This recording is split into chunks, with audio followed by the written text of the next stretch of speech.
আসসালামু আলাইকুম শিক্ষার্থী বন্ধুরা, কেমন আছো সবাই? Welcome to my channel to learning. হিসাব বিজ্ঞান বিশ্ববিদ্যালয় ভর্তি প্রস্তুতির 13তম ক্লাসে তোমাদেরকে জানাই অসংখ্য স্বাগতম। পূর্বের 12টা ক্লাসের লিঙ্ক আই বাটন আছে, চাইলে দেখে নিতে পারো। তো আজকের এই 13তম ক্লাসের টপিক হচ্ছে বিক্রিত পণ্যের ব্যয়। তো পূর্বে আমরা বিক্রিত পণ্যের ব্যয়ের একটা ফুল ক্লাস নিয়েছি, তো সেখানে আমরা ডিপলি আলোচনা করার চেষ্টা করেছি। তোমরা যদি না দেখে থাকো আই বাটন আছে, দেখে নিতে পারো। তো আবারও কেন বিক্রিত পণ্যের ব্যয়টা আলোচনা করতেছি সেটা আগে আমি বলি। বিক্রিত পণ্যের ব্যয় তোমাদের কাছে নতুন একটা চ্যাপ্টার মনে হতে পারে। এখানে কিছু পার্সেন্টেজের অঙ্ক আছে যেগুলো তোমাকে ভালোভাবে ক্যালকুলেশন করতে হবে, ক্যালকুলেটর ছাড়াই। তো আমরা এই ভিডিওতে আলোচনা করব বিক্রিত পণ্য ব্যয়ের উপর ভিত্তি করে বিশ্ববিদ্যালয় প্রশ্ন সমাধান করব। ঢাকা আর রাবি আর জগন্নাথ এই তিনটা ইউনিভার্সিটির মোটামুটি 4টা কোশ্চেন আমরা সলভ করব। প্রায় প্রত্যেকটা ইউনিভার্সিটি সেমি কোশ্চেন আসছে। তো 4টা প্রশ্ন আমরা সমাধান করে তোমাকে বুঝিয়ে দিব অধ্যায়টা কেমনে সমাধান করতে হয়, কেমনে অঙ্ক আসলে তুমি সেটাকে সলভ করবা। তো স্ক্রিনে দেখতে পাচ্ছ একটা অঙ্ক, সেটা হচ্ছে দেখো 1 নম্বর, বিক্রিত পণ্যের ক্রয় মূল্য 16,000 টাকা। ক্রয় মূল্য কত টাকা? 16,000 টাকা আছে। বিক্রয় মূল্যের ওপর 20% হারে কার ওপর? বিক্রয় মূল্যের ওপর 20% হারে লাভ হয়ে থাকলে পণ্যের বিক্রয় মূল্য কত?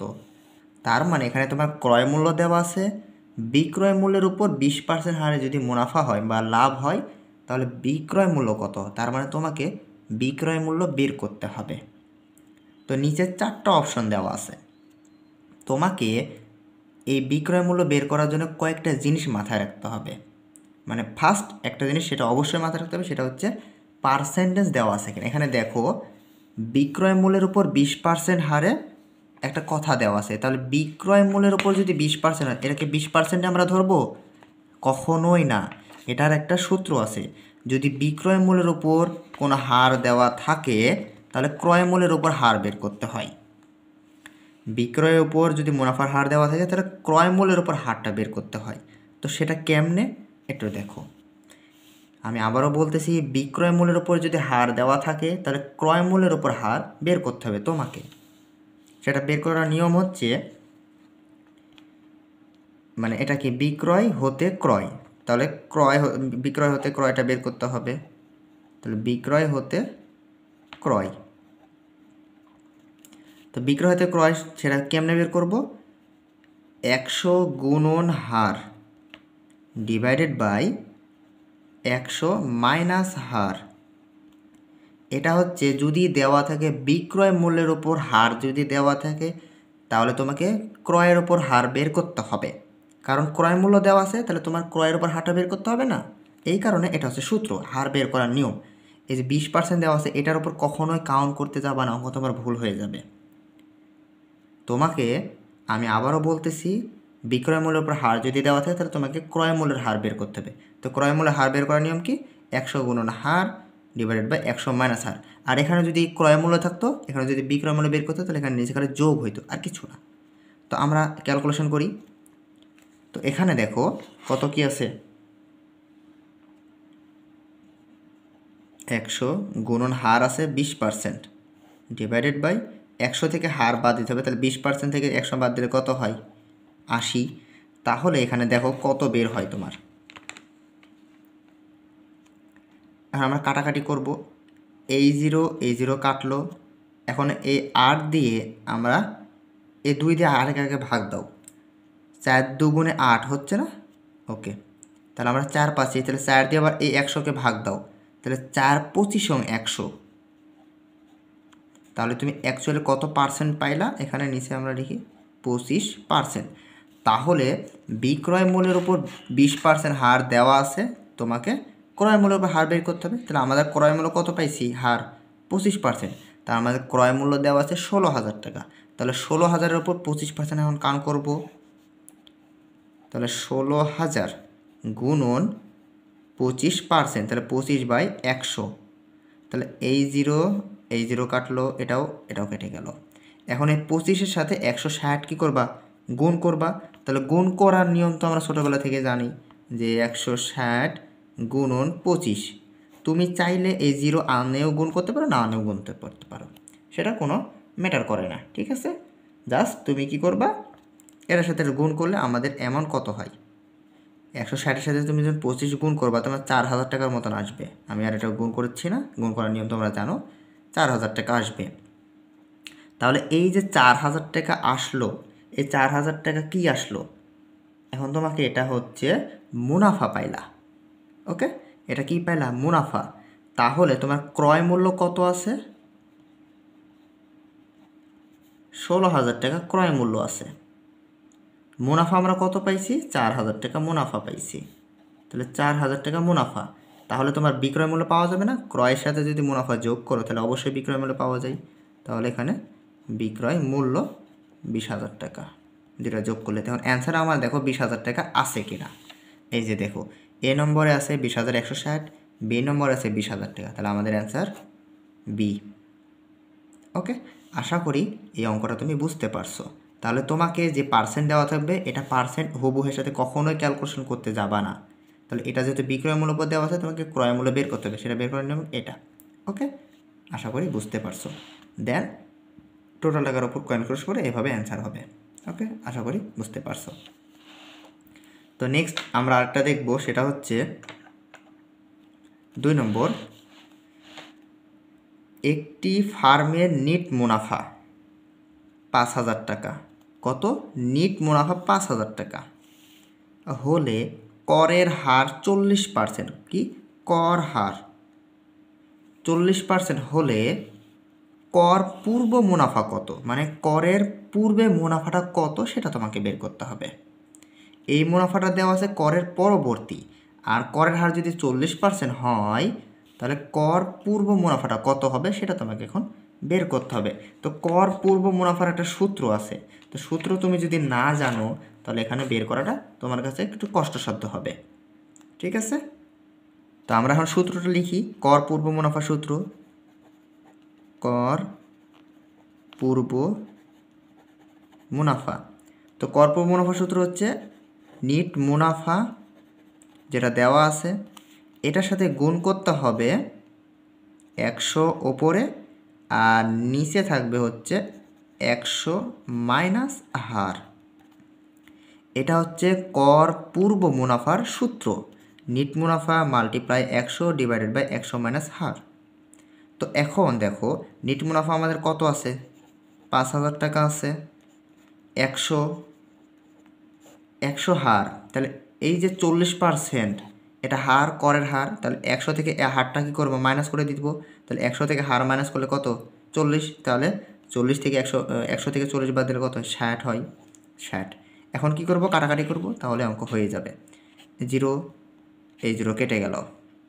তাহলে এখানে 6 আছে, এখানে 500 আছে, তাহলে এটার সাথে কি ভাগ যাবে, ভাগ যাবে। কিন্তু তুমি এখানে কি করবা সেটা আমি বলে দিই। এই 6টা দিয়ে 100কে এখানে দেখবা ভাগ যাচ্ছে কিনা, তারপরে যদি না যায় তুমি কি করবা, এই 500-র সাথে এই 100 গুণ করবা। তাহলে 500 আর 100 গুণ করলে কত হয়, এখানে ডাবল 0 আছে, এখানে ডাবল 0 আছে, তাহলে 4টা 0 হয়ে গেল, 50,000। এখন এর 6 আছে, 6টা দিয়ে ভাগ দিতে হবে, কারণ এটা তো মনে মনে নিচে 6 আছে আর মনে মনে নিচে 1 আছে, তাহলে 500 গুণন 100 50,000 টাকা হলো, আর তোমাকে নিচে 6 আছে, তাহলে 6 দিয়ে এটাকে ভাগ দিতে হবে। তাহলে ভাগ দিই, 6 আসতে 48, তাহলে 8 করতে 10 পাবো, 2, ওই হাতের এখানে দিলাম, আবার এই 0 নামলো, আবার কত, এখন 20 হচ্ছে, তাহলে 3, 6, 18, 8 করতে 10 পাবো, 2, ওই হাতের এখানে দিলাম, আবার ওই 0 নামলো, আবার সেম ওইভাবেই 18, আবার 2, ওই 0 আবার নামিয়ে গেল, তাহলে এই যে 0, 18, মানে আবার ডট আসবে, পয়েন্ট সামথিং কিছু আসবে, 3 করে আসবে। তাহলে আমাদের পয়েন্টের উপর দরকার নাই, আমাদের এখন অপশনের দিকে তাকাইতে হবে, দেখো অ্যান্সার কোনটা আছে। এখানে 9000 আছে, আমাদের বের হয়েছে কত, 8333। কত, 8333। পয়েন্ট আমরা যেহেতু নিই নাই, দরকার নাই, আমাদের এটা বের হয়েছে। তাহলে আমাদের অপশন বি দেখো দেওয়া আছে 8333। তাহলে কর পূর্ব মুনাফাটা বের করার এটা হচ্ছে নিয়ম। সূত্র তোমাকে জানতে হবে কর্পোরেট মুনাফার কি নেট মুনাফা গুণন 100 মাইনাস আর ক্যালকুলেশন করে সেটাকে ভাগফল দিয়ে অপশনের সাথে মিলাবা, তাহলে তোমার অ্যান্সারটা কমপ্লিট হয়ে যাবে। ওকে, আশা করি বুঝতে পারছো। তো আমরা এখন আরেকটা প্রশ্ন সমাধান করব। এটা তোমার রাজশাহী বিশ্ববিদ্যালয়ে আসছিল 17-18 সেশনে। তো দেখো 3 নম্বর দিয়ে, যদি বিক্রয়ের পরিমাণ 16,800 টাকা হয়, কিসের পরিমাণ? বিক্রয়ের পরিমাণ এটা, এবং ক্রয় মূল্যের ওপর মুনাফার হার 12%। আমরা কিন্তু প্রথম 1 নম্বর যে সমাধান করছিলাম ওখানে ছিল বিক্রয় মূল্যের উপর মুনাফার হার, এখানে কি আছে? ক্রয় মূল্যের উপর মুনাফার হার 12%। তবে বিক্রিত পণ্যের ব্যয় কত? তাহলে তোমাকে এই যে ক্রয় মূল্যের উপর যে মুনাফার হারটা দিয়েছে, এটা তোমাকে দিয়েছে এটার আরেকটা রূপ বের করার জন্য। এখানে ক্রয় মূল্য বলেছে, তো তোমাকে কী করতে হবে? বিক্রয়, কারণ এখানে বিক্রয়ের পরিমাণ দেওয়া আছে। তাহলে বিক্রয়ের পরিমাণ যেহেতু দেওয়া আছে, তাহলে বিক্রয়ের হারটা তোমাকে বের করতে হবে। তাহলে প্রথম আমরা হারটা বের করি বিক্রয়। তাহলে কি ক্রয় হতে বিক্রয়, ক্রয় হতে বিক্রয়, সূত্র কিন্তু উল্টাটা হবে। সেটা কি? 100 গুণন হার, 100 প্লাস হার। আর আমরা যখন বিক্রয় হতে ক্রয় করছিলাম তখন 100 গুণন হার, 100 মাইনাস হার। তো আমরা এখন এটা যোগ করব, কারণ এটা ক্রয় মূল্যের এটা দেওয়া আছে। তাহলে 100 গুণ হার, তাহলে 100 গুণন হার কত দেওয়া আছে? 12 ডিভাইডেড বাই 100 প্লাস হার দেওয়া আছে 12। তাহলে আমরা এটা উপরে কত আছে গুণ করে দিই, 1200। 100 গুণ 12 যোগ গুণ করলে 1200 হয়, আর নিচে 112। তাহলে এটাকে আমরা আলাদা করে আবার ভাগ করব, দেখব কেমনে হচ্ছে। দেখো 1200 এটাকে ভাগ দিতে হবে, কারণ একটু ভাগ দিয়ে এখানে ভাগ দিয়ে একটু কনফিউজ, একটু সমস্যা হবে, তো আলাদা জায়গাতে ভাগ করে নিবা। তাহলে 112 একে 112, তা 2 কত দিয়ে 10 পাবো 8। এ পাশে দেখো সব 0 হয়ে যাবে, আবার 80 বসবে। তো এখানে 112 আছে, এখানে 80 আছে, তাহলে আমাদের আরও একটা সংখ্যা লাগবে না? তাহলে সংখ্যা লাগার জন্য কী করব? এখানে একটা 0 বসায়, এখানে 0 বসায় দিতে হবে, পয়েন্ট না কিন্তু, ঠিক আছে? তারপরে কী করতে হবে? একটা পয়েন্ট নিয়ে কী করব? আমরা এখন ক্যালকুলেশন করব। তো এখন কী করতে হবে সেটা একটু দেখো। এখানে 112-র সাথে আমরা কত গুণ করলে এত হয়? আমরা মোটামুটি 7 গুণ করব। তাহলে 7 গুণ করলে 7 দুগুণে 14, 4 হাতে থেকে 1, 7 একে 7 আর একে 5, আর 7 একে 7, 754। তাহলে 4 করে 10 পাবো 6, ওই হাতের এখানে দিলাম 6, 6 করে 10 পাবো 4, এরকম সামথিং কিছু আসবে, ওইটা 0 হয়ে গেল। তাহলে আমাদের এখানে 10.7 আসলো, এটাই হচ্ছে তোমার কি এখানে পার্সেন্টেজ 10.7। এখানে ধরো আরও কিছু চাইলে 1 হতো, তাহলে আমরা 1 ধরে নিলাম। এভাবে তোমাকে পার্সেন্টেজ বের করতে হবে, ঠিক আছে? আশা করি বুঝতে পারছো যে 12% দেওয়া আছে ক্রয় মূল্যের ওপর। তাহলে এই ক্রয় মূল্যের প্রতি আমাদের বিক্রয় মূল্য কত পাইলাম? বিক্রয়ের হার 10.71। তাহলে আমাদের বিক্রয়ের পরিমাণটা কত আছে? 16,800 টাকা একটা বিক্রয়ের পরিমাণ দেওয়া আছে। তাহলে এটার সাথে আমরা কি করব? 10.71 ভাগ 100, তাই না? তাহলে এই 0 কেটে গেল, এটা কেটে গেল। তাহলে আমাদের এখানে 168 আছে, এখানে 10.71 আছে। এখন ভাবতেছো এটা কীভাবে গুণ করব, আমি বলে দিচ্ছি, সেটা দেখো। 168-র সাথে প্রথমে 10 গুণ করবা, তাহলে 10 গুণ করলে কত হয়? জাস্ট 168, তো 168 0, একটা 0 বসায় দিলে হয়ে গেল, আর কিছু করবা না, কারণ এটার সাথে একের সাথে গুণ করলে 168, আর এক্সট্রা যে 0 আছে এটা বসায় দিলেই এটা হয়ে যাবে। তাহলে 1680 টাকা আসছে। আচ্ছা, তো আবার তো 0.71 আছে, তাহলে ওটাকে গুণ করতে হবে। সেটা কেমনে? 16871, এটা গুণ করবা। তাহলে 8 একে 8, 6 একে 6, 1 একে 1।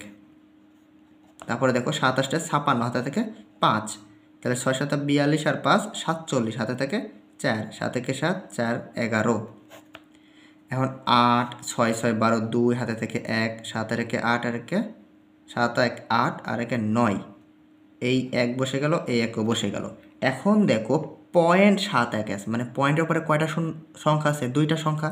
তাহলে 1 2, এই যে ফোঁটা দিয়ে দিলা, তাহলে তোমার কত হলো 119, তাহলে 1680 আর নিচে কত, আচ্ছা 119, এটা না, এটা যোগ চিহ্ন, এই যে পয়েন্টের পর আমাদের নেওয়ার এখন প্রয়োজন নাই। তা এটা যোগ করবা 9, 8 আর 1 9, 6 আর 1 7, এই 1, তাহলে 1799। আর 0.28 তো তুমি যোগ করে দিতে পারো, এখানে 1800 ধরে নিতে পারো এখান থেকে। ওকে, আনুমানিক একটা এক বেশি নিলেও কোনো সমস্যা হয় না। এখন দেখো আমাদের এটা কি বের হইল, এটা আমাদের বিক্রিত পণ্যের ব্যয়টা বের হলো, তাই না? নাকি না, এটা হচ্ছে মুনাফা বের হয়েছে আমাদের, কারণ আমরা এতক্ষণ মুনাফা বের করলাম, কত 1800 মুনাফা বের করলাম। তাহলে আমাদের বিক্রিত পণ্যের ব্যয়টা বের করতে হবে। তো বিক্রিত পণ্যের ব্যয় বের করার নিয়ম কি? বিক্রিত পণ্যের ব্যয় কী করতে হবে, বিক্রয় পরিমাণ দেওয়া আছে, তাহলে বিক্রয় মাইনাস মুনাফা, তাহলে হয়ে যাবে। তো বিক্রয় আমাদের কত আছে 16800 টাকা, তাহলে 16800 মাইনাস আমাদের কত পাইলাম 1800 টাকা মুনাফা পাইলাম না, 1800 মুনাফা। তাহলে এই যে 16800 থেকে তুমি যদি এই 1800 মাইনাস করো, তোমার টাকার পরিমাণে কত বের হবে, অবশ্যই 15000 টাকা বের হবে, 00051, তাহলে 15000 টাকা। এই যে 15000 টাকা তুমি এখন অপশনে আছে কিনা দেখো, এই যে দেখো এই নম্বরে অপশন 15000 টাকা দেওয়া আছে। ঠিক আছে, আশা করি বুঝতে পারছো। লম্বা একটা প্রসেস, কিন্তু এভাবে তোমাকে অ্যান্সার বের করতে হবে। প্রথমে কি করবা, ক্রয় মূল্যের উপর মুনাফার হার বের করবা, 12% দেওয়া আছে, তাহলে তোমার কত হবে 10.7। এটা একটা তোমাদের কাছে যদি গ্যাপ বই অথবা র্যাস বই যদি থাকে সেখানে তোমরা দেখতে পারবা, সেটা একটা রুলস দেওয়া আছে। তো আমরা পার্সেন্টেজ বের করলাম, তাহলে এই যে পার্সেন্টটা পাইলাম, এই পার্সেন্টটা কী করবো, এভাবে ক্যালকুলেশন করবো বিক্রয়ের উপর ভিত্তি করে, কাটাকাটি করে গুনটুন করে দেন বিক্রয়ের সাথে মুনাফাটা মাইনাস করলে বিক্রিত পণ্যের ব্যয়টা আমাদের বের হয়ে যাবে। ওকে, যদি না বুঝতে পারো রিপিট করে আবার দেখে নিতে পারো। লাস্ট আমরা কোশ্চেন সলভ করে ক্লাসটা শেষ করে দিব। তো এখানে দেখো 4 নম্বর একটা কোশ্চেন, প্রারম্ভিক মজুদ 28000 টাকা। কত, প্রারম্ভিক মজুদ 28000 টাকা, ক্রয় আছে 84000 টাকা, বিক্রয় আছে 1,36,000 টাকা, এবং বিক্রয়ের উপর মুনাফা আছে 25% হলে সমাপনী মজুদ পণ্য কত হবে? তাহলে এখানে দেখো বিক্রয়ের উপর বিক্রয় মূল্য বলেনি, এখানে কি বলছে, বিক্রয় মূল্য বলছে, বিক্রয় মূল্য বলেনি, কি বলছে, বিক্রয়ের উপর। তাহলে আমরা কি জানি, এখানে সমাপনী মজুদ পণ্য বের করার সূত্র কি, বিক্রয়যোগ্য, মেন সূত্রটাকে লিখি সমাপনী মজুদ পণ্যের, তাহলে সমাপনী মজুদ ইকুয়াল কি হবে, বিক্রয়যোগ্য পণ্যের ব্যয় মাইনাস বিক্রিত পণ্যের ব্যয়, পণ্যের ব্যয়, তাই তো? তাহলে এই যে বিক্রয়যোগ্য পণ্যের ব্যয়টা কেমনে বের করব, প্রারম্ভিক মজুদ পণ্যের সাথে ক্রয় সংক্রান্ত খরচ যোগ করলেই প্রারম্ভিক বিক্রয়যোগ্য পণ্যের ব্যয়টা বের হয়ে যাবে। তাহলে আমাদের 28000 টাকা আর 84000 টাকা দুটা যোগ করলে আমাদের কত হয়, 1,12,000 টাকা। তাহলে তোমার এই 1,12,000 টাকা হচ্ছে বিক্রয়যোগ্য পণ্যের ব্যয়। আর আমাদের বিক্রিত পণ্যের ব্যয়টা কেমনে বের করব, বিক্রয়ের উপর যদি তুমি এই মুনাফাটা যদি বের করো, তাহলে বিক্রয় থেকে মুনাফাটা বাদ দিলে বিক্রিত পণ্যের ব্যয়টা বের হয়ে যাবে। তো সেটা আমরা বের করি, বিক্রয় আছে 1,36,000, এখানে পার্সেন্টেজ আছে 25%, এটা ডাইরেক্ট 25% হবে, কারণ এখানে বিক্রয়ের ওপর বলছে, বিক্রয় মূল্যের ওপর বলেনি কিন্তু। তাহলে 100 কাটাকাটি করো, দেখো হয়ে যাবে। তাহলে 136 সাথে 25 গুণ করলে যে টাকাটা হয় তোমাকে অবশ্যই গুণ করে নিতে হবে। তো গুণ করলে টাকার পরিমাণটা হয় 34,000 টাকা আসে। ওকে, এটা হচ্ছে 34,000 টাকা, এটা হচ্ছে মুনাফা। কী পেলে, মুনাফা। তাহলে বিক্রয় থেকে তুমি যদি মুনাফা বাদ দাও, এই 1,36,000 থেকে 34,000 বাদ দিলে কত হয়, 1,02,000 টাকা। এই 1,02,000 টাকায় হচ্ছে বিক্রিত পণ্যের ব্যয়। তাহলে আমরা লিখি 1,02,000 টাকা। তাহলে 1,02,000 টাকা যে বিক্রিত পণ্যের ব্যয় পাইলা, তাহলে সমান সমান বিক্রয়যোগ্য পণ্যের ব্যয় আছে 1,12,000 টাকা আর 1,02,000 টাকা, তাহলে তোমার কত হচ্ছে 10,000 টাকা। এই 10,000 টাকাই হচ্ছে সমাপনী মজুদ পণ্য। এখন দেখো অপশানে 10,000 টাকা আছে কিনা, 12,000 টাকা হবে না, 10,000 টাকা দেখো অ্যান্সার আছে। তাহলে তোমাকে কি করতে হবে, বেশি করে এক্সাম্পল যত করবা তুমি তত বেশি সমস্যার সমাধান করতে পারবা। তো তো যত দ্রুত সম্ভব এগুলো সমাধানের চেষ্টা করবা, তোমার বইয়ে যতগুলো আছে, ঠিক আছে। আর ক্যালকুলেটর ছাড়া অবশ্যই, ক্যালকুলেটর যদি যেহেতু তোমাকে ইউজ করতে দিবে না, সেটা মাথায় রেখে তুমি হাতে কলমে পার্সেন্টেজ বের করা, পার্সেন্টেজ হিসাবপাতি করা, গুণ করা, সব কিছু তাড়াতাড়ি করে নিতে হবে, ঠিক আছে। তো থ্যাংকস ফর ওয়াচিং ভিডিওটা দেখার জন্য। আর হ্যাঁ, চ্যানেলটিকে অবশ্যই সাবস্ক্রাইব করে রাখতে পারো পরবর্তী আপডেট পাওয়ার জন্য। আল্লাহ হাফেজ।